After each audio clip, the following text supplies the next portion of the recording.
The war in Afghanistan is now the longest war in American history. While the U.S. has been saying that Al-Qaeda in Afghanistan is almost defeated, the U.S. military's own reports from the battlefield reveal a very different picture. That's the voice of Lara Logan, as you see her on 60 Minutes now and then. Saw her on Sunday night or on the evening news, as she has been the chief foreign correspondent for quite some time. Indeed, Ms. Logan fulfills a number of roles within CBS News and fulfills them awfully damn well, having won virtually every award for journalism that exists. And she joins us now. Lara, how are you?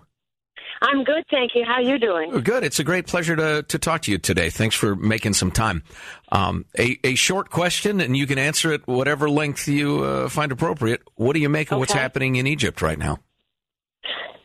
Well, it's pretty staggering, isn't it? I mean, the United States is in a very difficult position there because you're almost, it's one of those that it's hard to win on any side. But I find there's a certain irony in the fact that, the Muslim Brotherhood are the people who appear to be, the victims here in this, are the victims in this case, when all these years we've been accused of supporting, Mubarak's regime who persecuted the Muslim Brotherhood. So the tables have turned very swiftly, and I'm not surprised at all because obviously I had my own experience in Egypt of how quickly things can turn very, very violent. But I think there is some merit to the position that the Egyptians have to sort this out themselves. I think they're going to sort it out themselves no matter what anybody says. I mean, that much is very clear. And while there are levers that the international community can use, particularly everyone's talking about the aid money and all the rest of it, but there will be people in the administration and the intelligence community asking if it's really in our best interest to completely alienate the one military in the Middle East that has stood by the U.S., for and done much of our dirty work during the war on terror and the last sort of, 15, 20 years. Well, there's a tendency among American broadcast journalists, and you don't join it, which is one of the reasons we're such big fans, to identify the good guy and the bad guy, talk about who's winning and move on.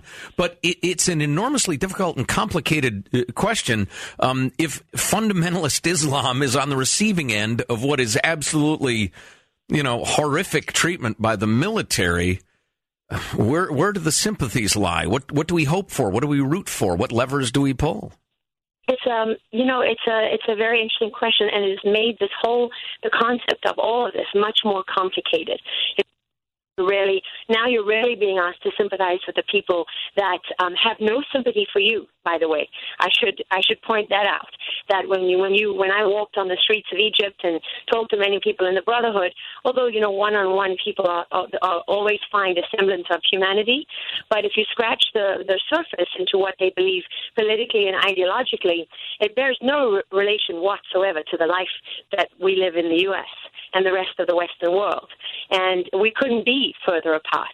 And the one thing that I've learned working in the Islamic world, and I've learned this from Muslim people, is that their first loyalty is always to Islam. So, even in Afghanistan, when the Afghans were begging every day, coming to me saying, tell the Americans we need them to help us. We need them to help us defeat the Taliban. Please help us fight this war. These are evil people. So the day, that Kabul fell, the next day I went to one of those commanders who'd been very vocal about this, and I said to him, okay, so the U.S. is talking about going to war in Iraq against Saddam Hussein. They helped you now. I just walked around your new base with you and seen the prisoners that you freed, and you celebrated victory with your soldiers. Are you now going to help the people that helped you win this war? And he said, well, why would I do that? Why would I help a non-Muslim fight a Muslim? I can't do that. That's forbidden in Islam. So, I don't really, what I try to do is live by what I've learned from the people themselves. I don't make pronouncements for and on behalf of Al-Qaeda. I listen to the pronouncements Al-Qaeda make on behalf of themselves and follow the map that they have laid out, because they've never wavered from their stated intent. You go back to 1998, you go back to Osama bin Laden's declaration of war, on the United States civilians and otherwise, and it's very consistent. And it's one of the reasons that I feel it's extremely misleading for us to obsess over the divisions, between this group and that group. Oh, Al-Qaeda in Yemen is an affiliate. Al-Qaeda in Mali is not. And Ansar al-Sharia is this. And we want to, of course there are differences between all of those groups. But what they're united by is their ideology, which is why Al-Qaeda exists. It exists to unite them based on this political philosophy. And that's why their name literally means the base. And I just find what I'm driven by is the reality that I meet on the battlefield, the reality that I find on the streets, that I travel in these places, and the people that I listen to. And I sometimes wonder why it doesn't seem like Washington is paying much attention to that. And it feels sometimes like we're trying to write both sides of the script and forgetting that the other side have a voice. I was going to ask that. You brought it up. We're talking with Lara Logan, who's the chief foreign correspondent for CBS News. As you travel around the Middle East, you've gotten to, the perspective you just described. Do you feel like our policymakers have even an inkling of what's really going on? I find it hard to believe that smart people don't know what's really going on. What I find staggering is what smart people choose to believe and what motivates them.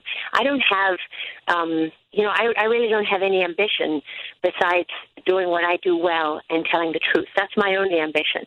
And it only ever has been from the time I started this work. So it's much simpler for me when I look at these complex issues. I'm motivated by national security of the United States of America, and I would hope that is what's driving our policymakers. But when you see, year after year after year, you see American soldiers dying in Afghanistan because of Pakistan, and because you've seen it in real time that the policy is a failure. And the policymakers do nothing to change that policy. They did nothing to change it under Bush. They did nothing to change it under Obama. Why would you continue to pursue the same failed policy when it literally means American blood? And you can go to Arlington Cemetery. We talk about Hamas in this country. We talk about a lot of terrorist groups. But you can't find rows of graves in Arlington Cemetery from Americans who were put in the ground by Hamas.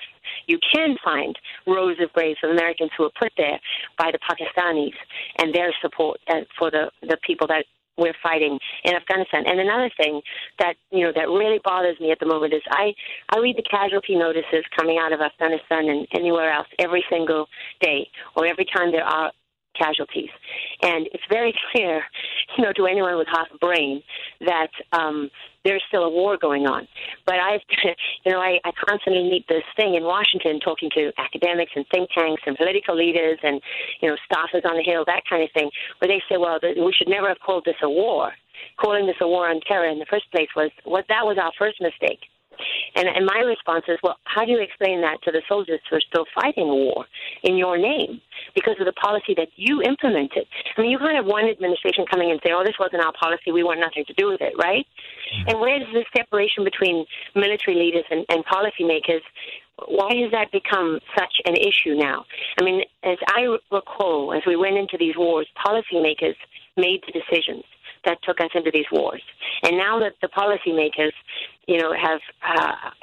can see that the policies are failing, it's now become the military's problem. And, not that the military is innocent in all of this. I mean, there are military leaders who continue to implement bad policies or, forge ahead in the absence of policy. And they're the guys that see those young kids in the hospitals, and they go to put on those purple hats, and they see the wreckage of human life that's left. And that's still coming off that battlefield every day. I mean, tell the American mothers and wives and children that we're not at war anymore when they're burying their father or their son or their brother. I mean, how does anyone sit well? How does that sit well with anybody? I don't really understand that. Well, we've been screaming and yelling about that for a while now. Yeah, indeed. And I hate to be cynical about the good American people, but I am.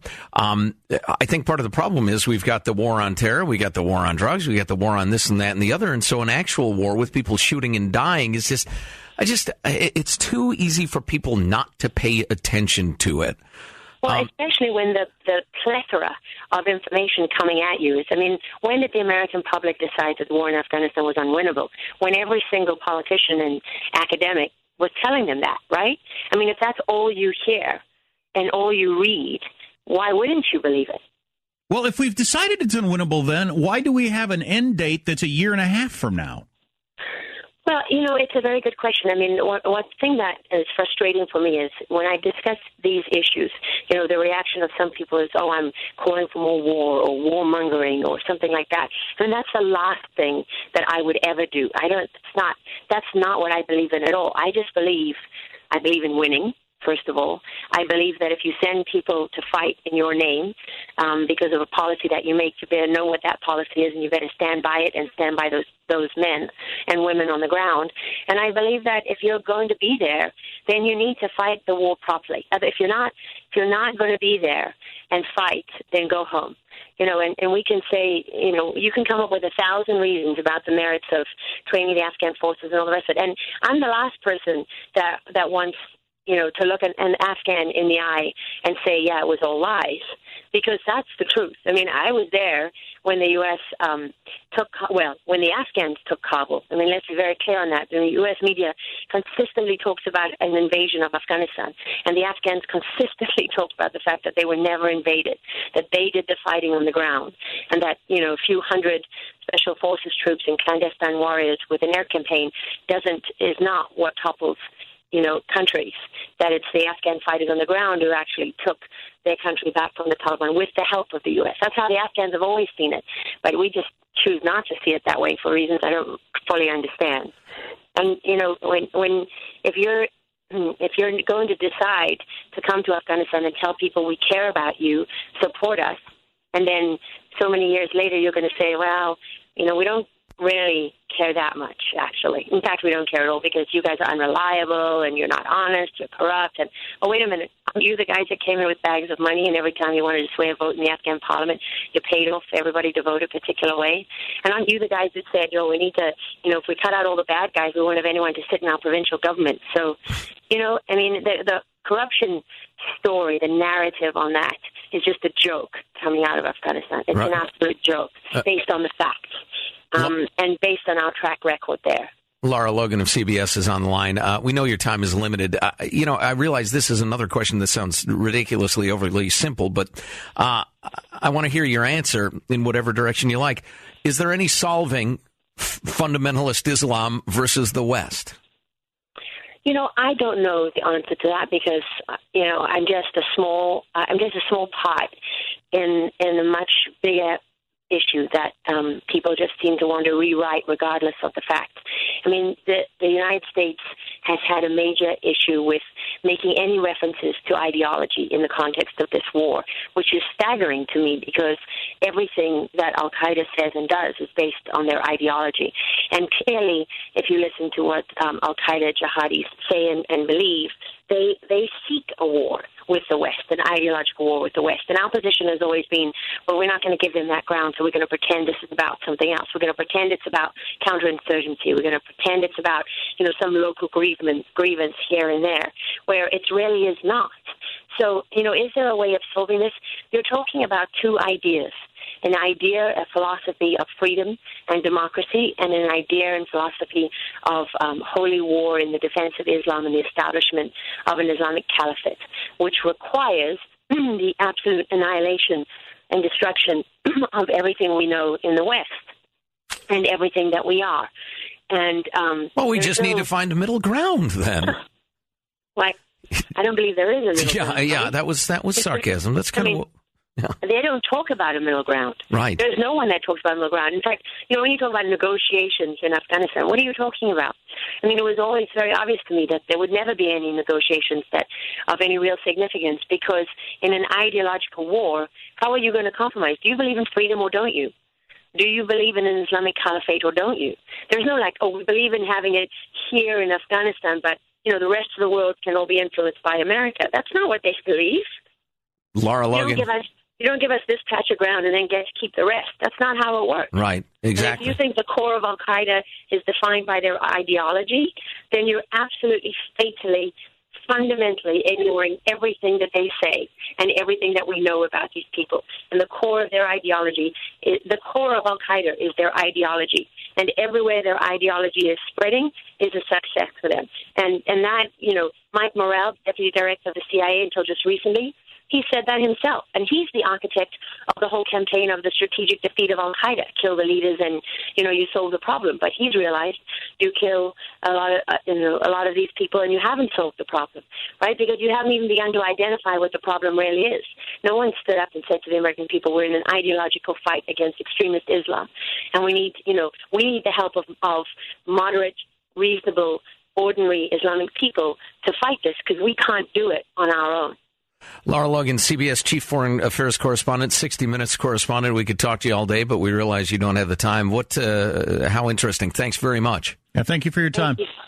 Okay. Yeah, great pleasure. I hope we can do it again sometime.